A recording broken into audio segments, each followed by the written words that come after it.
Hey everyone, welcome back to my videos, and today's lecture is on the basics of carbohydrates.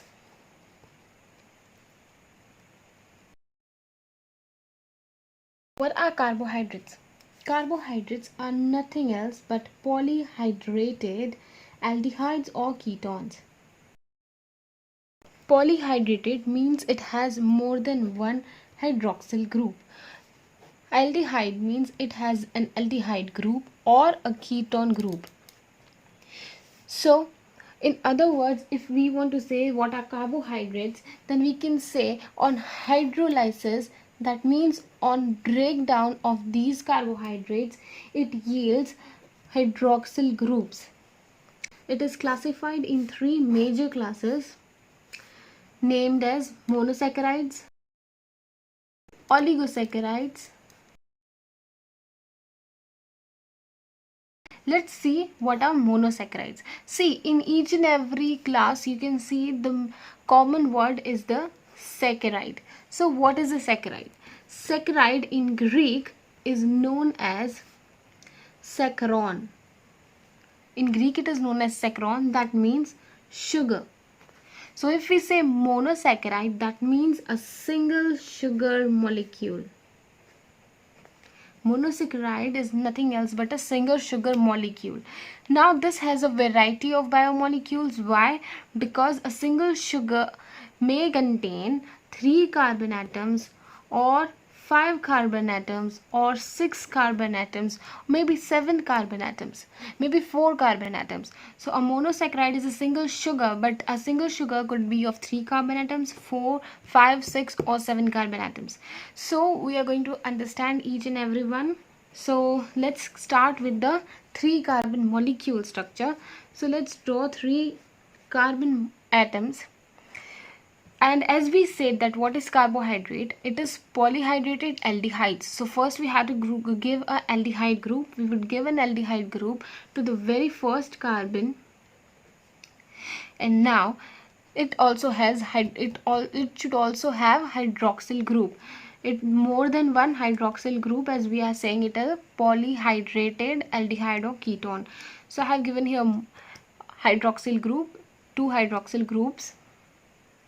Now let's see the valencies of carbon. There should be 4 valencies of carbon. We should fulfill 4 valencies of carbon. That means carbon should form 4 bonds at a time. Let's see with the first carbon. This is named as the first carbon. The first carbon is forming double bond with the oxygen, single bond with the hydrogen atom, and a single bond with the second carbon atom. So the 4 valency of this carbon atom is fulfilled. The 4 valency of this carbon atom is not fulfilled, as it only has 3 bonds. So it also have a bond with hydrogen atom. Similarly, the third carbon atom only forms 1 hydroxyl bond and 1 bond with the adjacent carbon. So it would have 2 hydrogen atoms. This is a structure of 3 carbon molecule of carbohydrate. We name it as tri because it has 3 carbon atoms, O's because it is hydrated, and aldo because it is aldehyde group. So aldotriose, aldehyde, 3 carbons, and it is hydrated.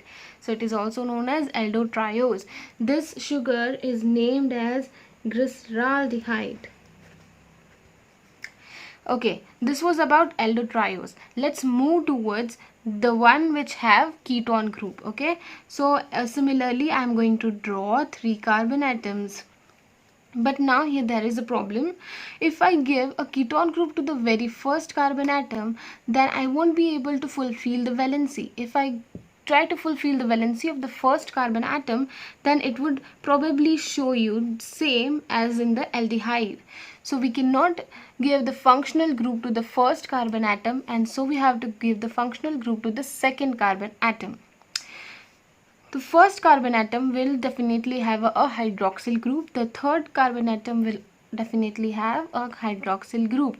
To complete the valencies, we are also giving the hydrogen atom. So This sugar molecule is known as keto. 3 carbon atoms, so triose. This is a ketotriose, this was an aldotriose. The name of this sugar molecule is dihydroxy. That means there are two hydroxy there are two hydroxyl groups, that's why dihydroxy acetone. Okay, this thing is acetone. So acetone has two hydroxyl groups, that's why it is named as dihydroxyacetone. This was about 3 carbon atom molecule of a carbohydrate. One is glyceraldehyde, the other is trihydroxyacetone. Let's move further to the 5 carbon atom, which is known as ribose. 5 carbon atoms. I am probably going to give the aldehyde group to the very first carbon atom, the hydroxyl group to the remaining. Okay, to fulfill the valencies, I am going to give them hydrogen atoms. So this is a pentose sugar. Pentose means 5 carbon atoms are formed, so it is known as a pentose sugar. As it has an aldehyde group, then we will say is a aldopentose. Commonly it is known as ribose, but this structure is not observed in linear form, as it is not stable in that.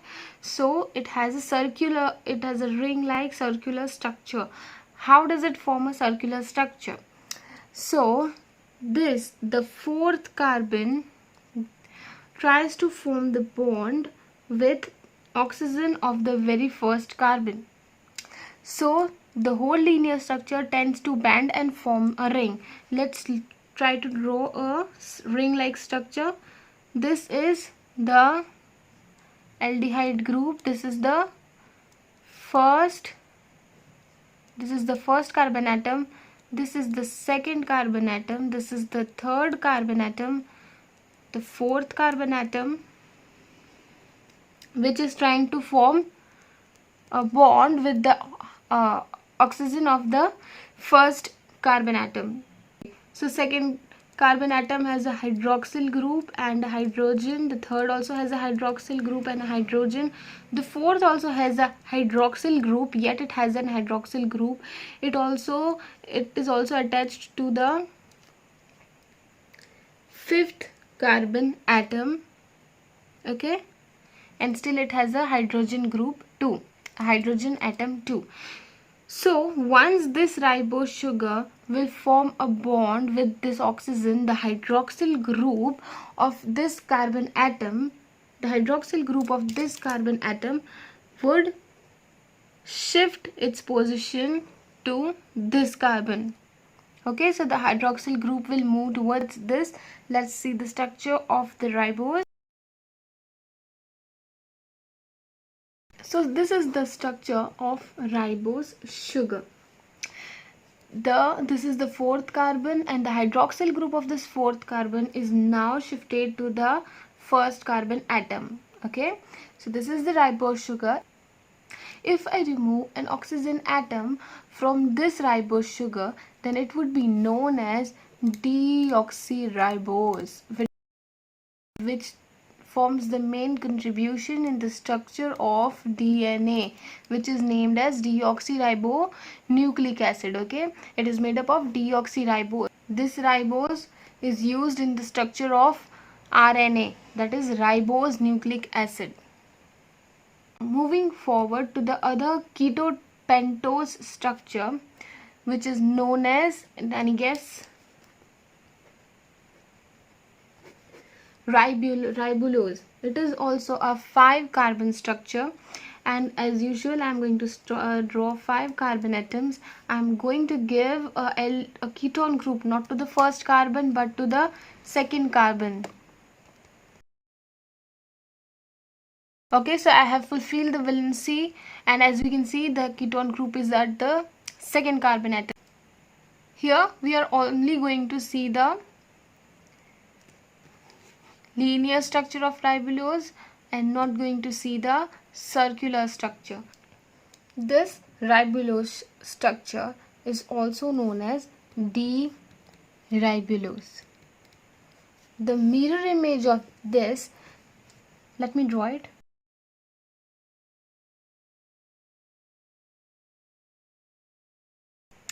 You can see a mirror image of this D-ribulose and it is known as L-ribulose. In nature, commonly seen is the D form of each and every sugar. Okay, similar would happen with ribose sugar. The mirror image of ribose sugar would be known as L-ribose rather than D-ribose. Let's move forward to another sugar molecule that has 6 carbon atoms. So do you know the example of those? Of course, everyone should know that, and it is known as glucose or fructose. Glucose has aldehyde group, whereas fructose has ketone group. Both are 6 carbon atoms. Let's draw glucose. Let's give it a aldehyde group. So there is a little change in the configuration of this glucose molecule, which is in the hydroxyl group. It changes its position, okay, with hydrogen atom. So this is known as D-glucose. This is also known as D-glucose. The mirror image of this D-glucose would be known as L-glucose. Okay, this was about the glucose. We have to form ring structure of this glucose, as linear form is not seen. So let's form the ring structure. To form the ring structure, what happens actually? This 5th carbon of glucose tries to form bond with oxygen of the first carbon, same as it was taking place in ribose, but the ring that is formed here is hexose ring. Okay, this was a bad idea. Let's draw a ring in another way. This is the oxygen of first carbon atom. Okay, you can see a aldehyde group. This is the second carbon atom, the third carbon atom, the fourth carbon atom, the fifth carbon atom, the sixth carbon atom. Okay, now this fifth carbon atom is trying to form bond with oxygen of the first carbon atom. It hasn't formed bond yet, so it has a hydroxyl group and a hydrogen atom with it.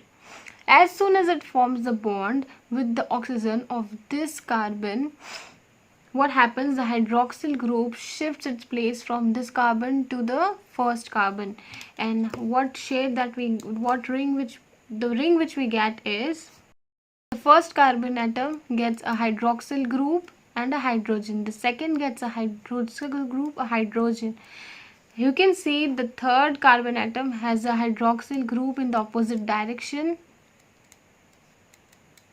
So yes, this is the fourth carbon, and its hydroxyl group is not with it anymore, so it just has a hydrogen atom and a carbon attached to it. This is the sixth carbon. So the fifth carbon is forming bond with oxygen of the first carbon, donating its hydroxyl group to the first carbon atom. This is the ring structure, and this structure is known as alpha glucose. Okay, there is also beta glucose structure which is similar to it. I'm just going to draw it here, and you can see the difference between both of them. The hydroxyl group here changes its position from downwards towards in the direction in the plane of the sixth carbon atom, and that is the beta form of glucose. Okay, the hydroxyl group comes in the direction of sixth carbon atom and hence form the beta glucose structure. Else everything is similar. Okay, the hydroxyl group here is upwards, here it is downwards, here it is downwards. Everything else is same, but the hydroxyl group of the first carbon atom changes its position, and this leads to the beta form of glucose. Now let's move forward to another sugar molecule that has 6 carbon atoms, which is known as fructose. Fructose is a ketone. So now let's see the fructose, that is the keto-pentose structure. The keto-pentose structure, also known as fructose. The ketone group would be given to the second carbon atom. The reason, as I have already explained you, the hydroxyl group.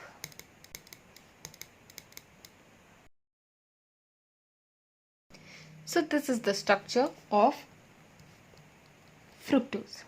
Here also the configuration of the third carbon atom is having a change in it in the position of hydroxyl group. Okay, so now this is the structure of fructose.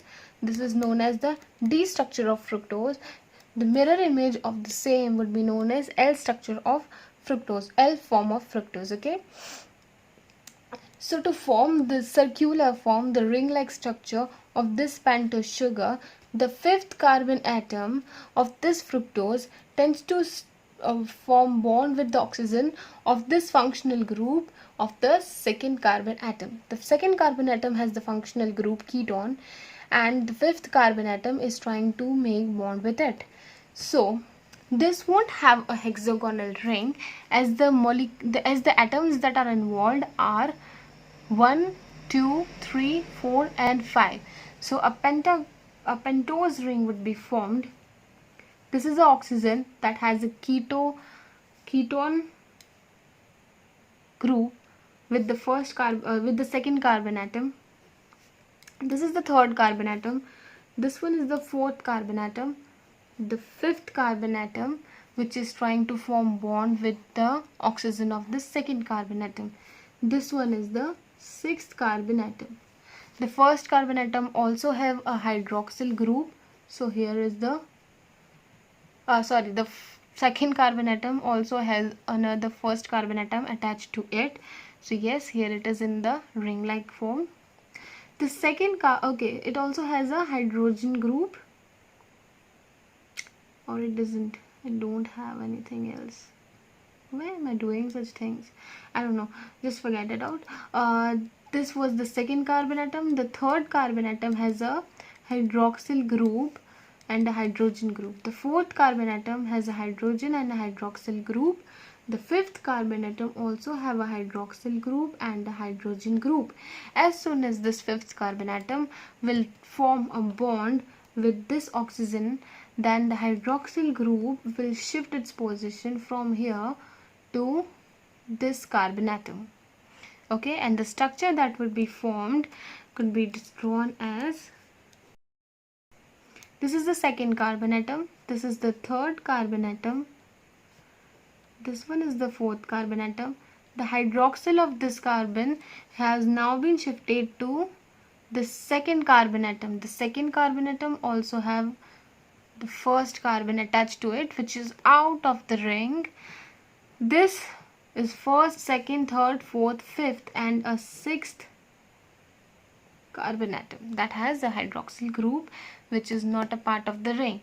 So this structure of fructose is forming a pentose ring, and this is known as alpha fructose. Now what is beta fructose? Beta fructose would be when this hydroxyl group will move it towards upside, and it would be in the same position as the sixth carbon is. Okay, if the hydroxyl group comes to this position as the sixth carbon is, it would form the beta structure. Let's draw it. This structure is beta fructose. Alpha fructose, beta fructose. Similarly, there was alpha glucose and beta glucose. These structures I am explaining because we need these structures in disaccharide, that means in oligosaccharides, in understanding oligosaccharides. So now the monosaccharides is now ended, and now we will move forward to the oligosaccharide, the second group, that is oligosaccharides. In oligosaccharides, mainly we are going to study disaccharides, that means two sugar molecules. Okay, two sugar molecules. Examples of these are sucrose, that is very commonly obtained from sugarcane. Also study maltose, which is obtained by hydrolysis, that means by breakdown of starch. Okay, the last one which we are going to study is lactose, that is obtained from milk, from animal product. So these are the oligosaccharides that we are going to study. Let's move to sucrose. The first the first disaccharide would be sucrose. One sucrose molecule is made up of alpha glucose and beta fructose. Alpha glucose and beta fructose forms glycosidic bond between each other, and this is the glycosidic bond, and they form sucrose. So first we have to draw the structure of alpha glucose and beta fructose. Let's draw the structure of alpha glucose. Do you remember the hexose ring? Alpha glucose would have a hydroxyl group, that is downwards.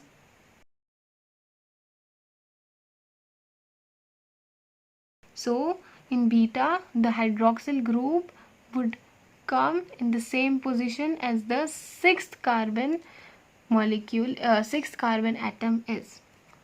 So this is the first carbon atom. Okay, now they form a glycosidic bond between each other. So how are they going to form a glycosidic bond?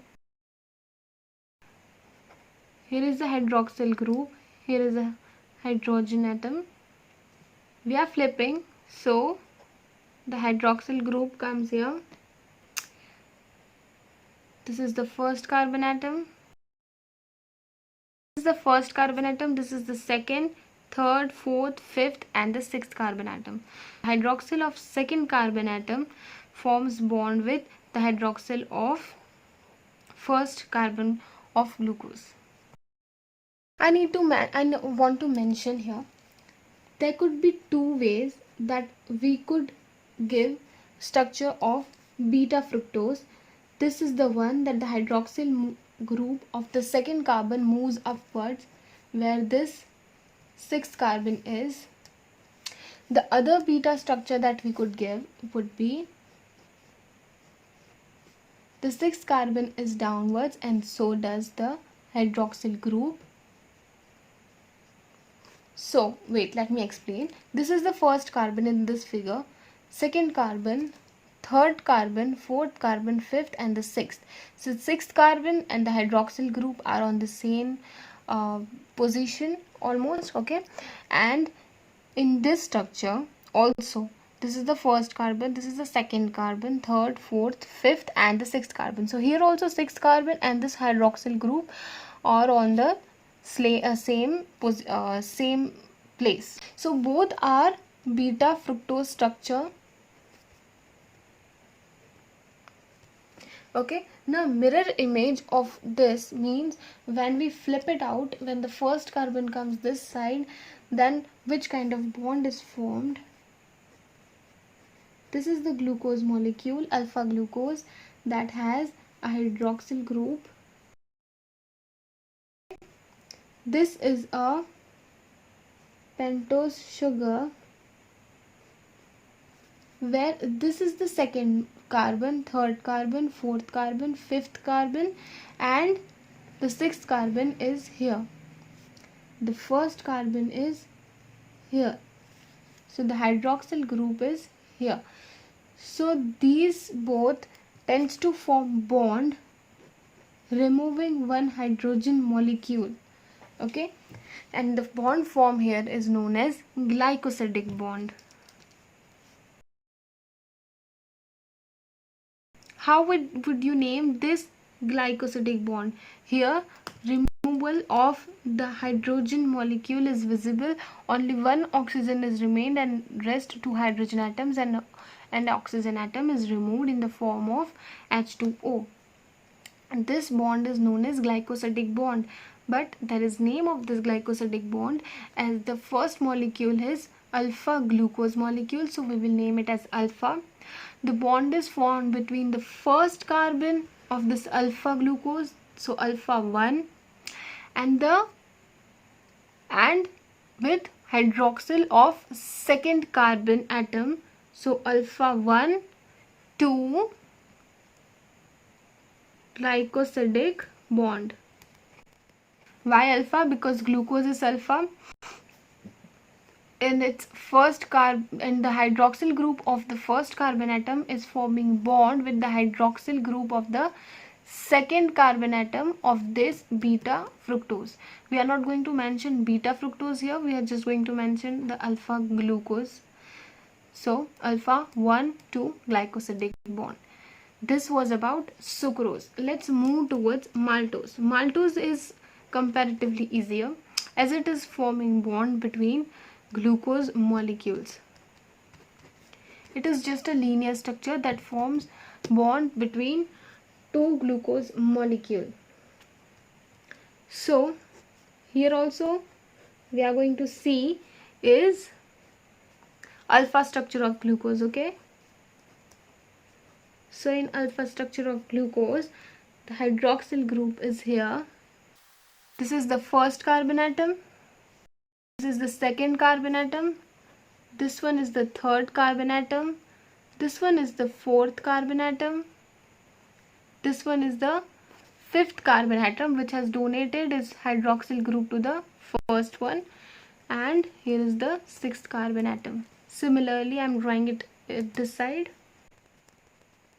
So this is an alpha glucose and this is also an alpha glucose. This both forms a glycosidic bond, and these two sugars by forming glycosidic bond forms maltose. So how this glycosidic bond forms, as I explained it above, similarly here too one H2O molecule would be removed. Let's see how the glycosidic bond is formed and what is the name of that glycosidic bond.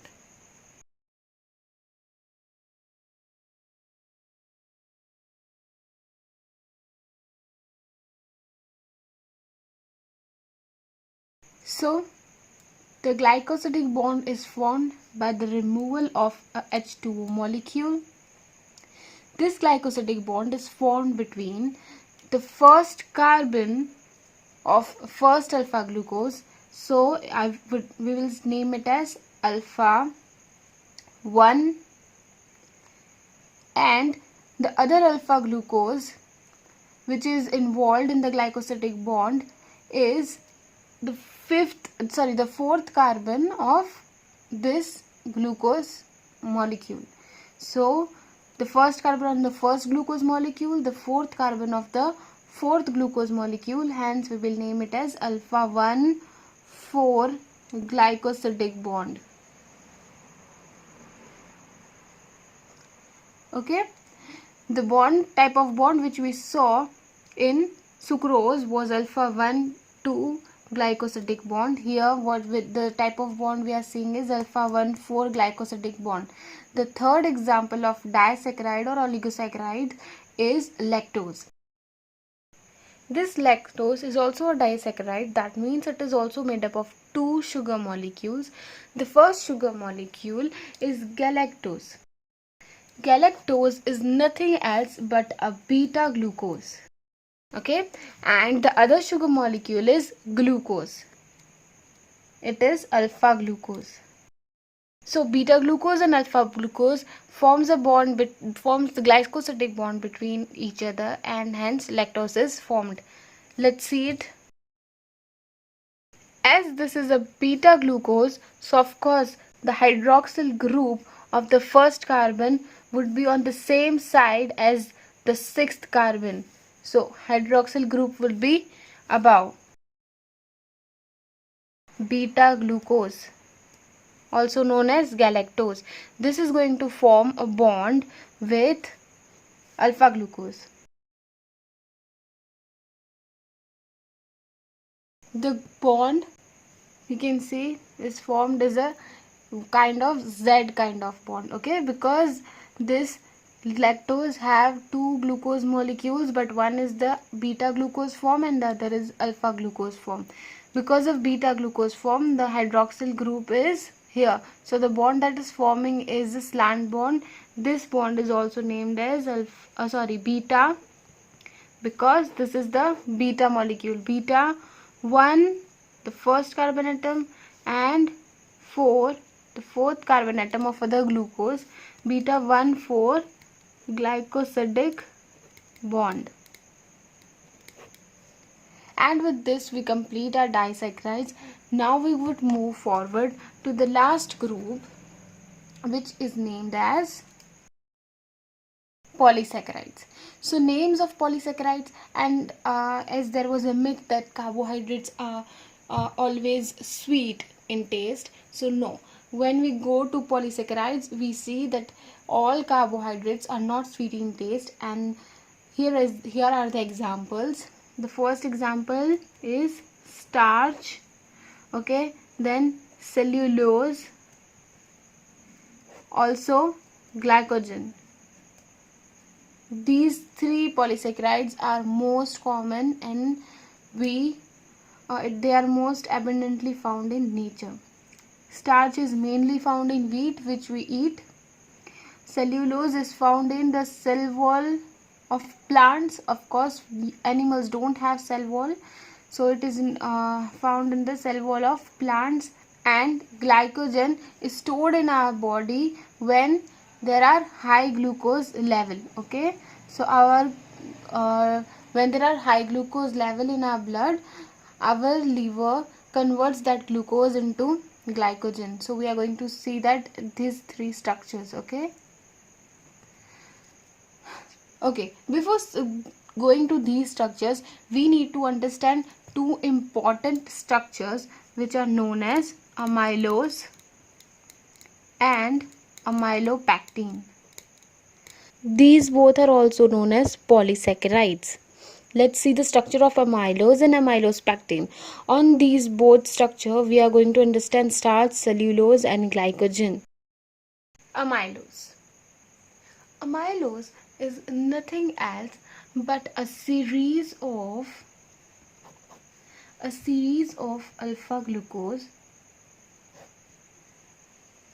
bind with each other through alpha 1 4 glycosidic bond, which we saw in maltose. Okay, so many units of maltose together form amylose. I am quickly drawing the structure of amylose so that you can get a quick idea.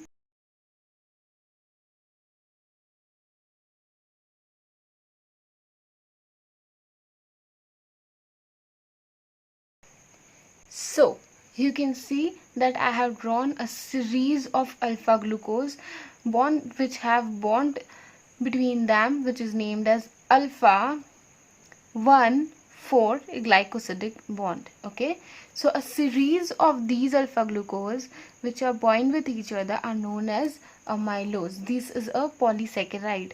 So this was the structure of amylose. Now let's talk about amylopectin. See, what is the difference between amylose and amylose and amylopectin?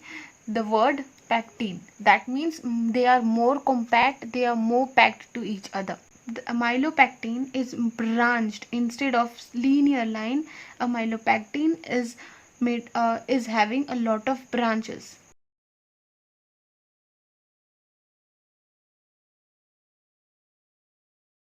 Now here, this amylose is going to branch down, and because of the branch it is named as amylopectin. Here it tries to form a bond with the alpha glucose, but not with the fourth carbon but with the sixth carbon of this alpha glucose.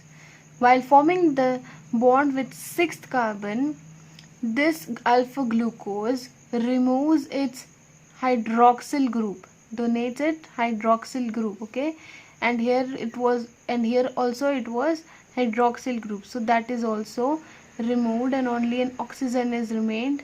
It forms bond with 6th carbon of alpha glucose, and hence you can see a branch is formed. This is going to be removed. A hydrogen from here and an OH from here is removed.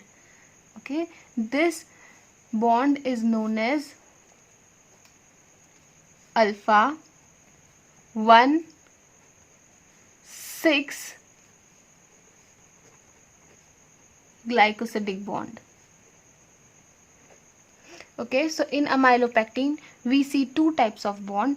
One is named as alpha 1 4 glycosidic bond, and the other is named as alpha 1 6 glycosidic bond. Now coming towards the point was starch.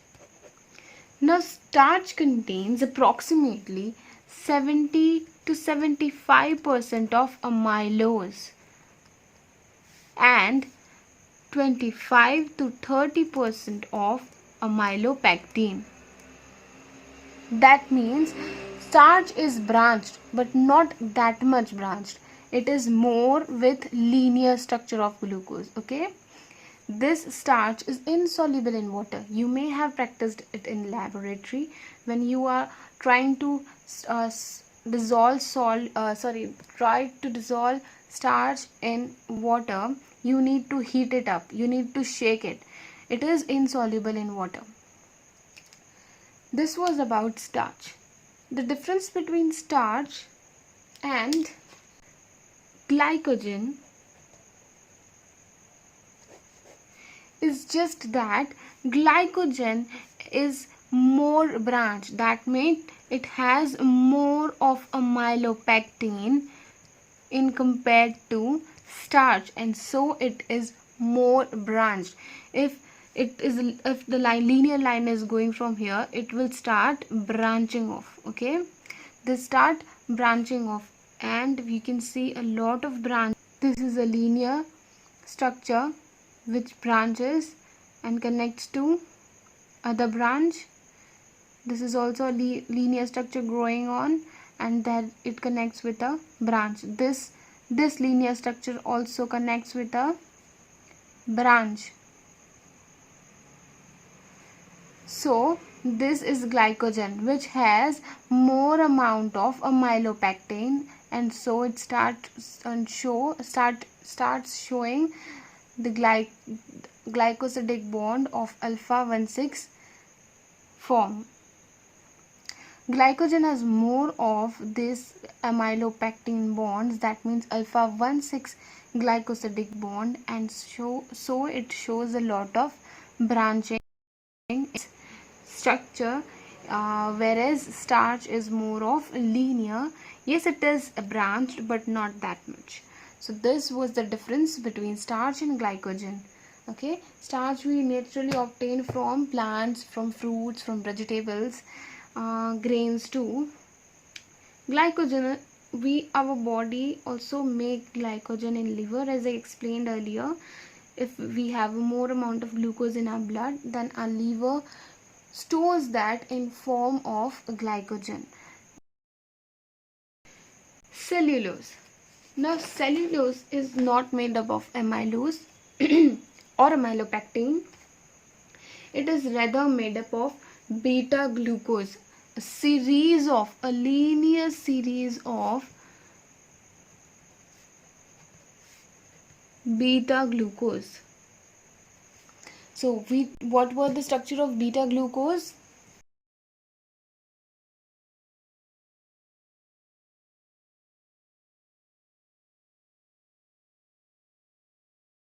These are the two structure of beta glucose.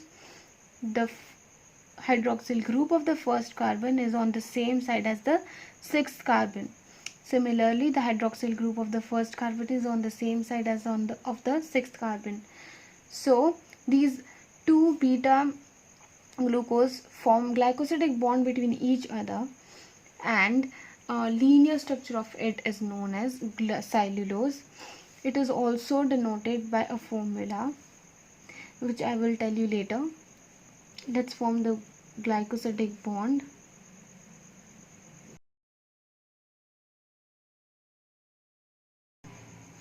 So you can see the glycosidic bond is formed between this OH and this OH. The hydroxyl group of first carbon, so beta 1, and the hydroxyl group of the fourth carbon, so 1,4 glycosidic bond. Okay, this is formed between two beta glucose molecules. Now a linear chain of it would be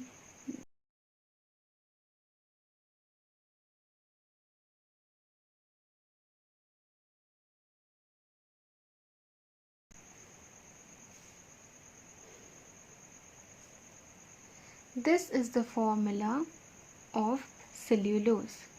There are two beta glucose at the ends, and this is the polymerization area where a number of polymers can attach. Okay, n number of polymers can be included here, but the polymers would be beta glucose.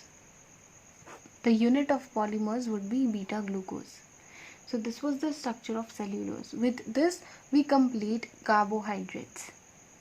In the next chapter I am going to explain glycolysis, which is going to come soon. So keep yourself tuned, and if you like this video, don't forget to like, share, subscribe. Of course, don't forget to recommend this to your friends too.